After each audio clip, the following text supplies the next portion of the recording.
Magiging okupado ako ngayong taon. Sa sarili ko muna magtutuon. Lalayo sa ingay ng mundo, sa mga bagay na hindi katumbas ng paglago.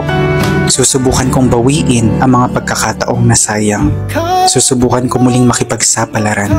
Susubok muli, magiging matapang kaysa nakaraan.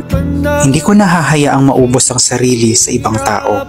Hindi ako magdaramot, ngunit isasarado ko ang puso pag di ko mahanap ang kabuluhan nito. Sisimulan ko nang magtiwala sa pakiramdam ko. Kung dama kong hindi makabubuti, poprotektahan ko ang sarili. Magiging abala ako sa taon na ito.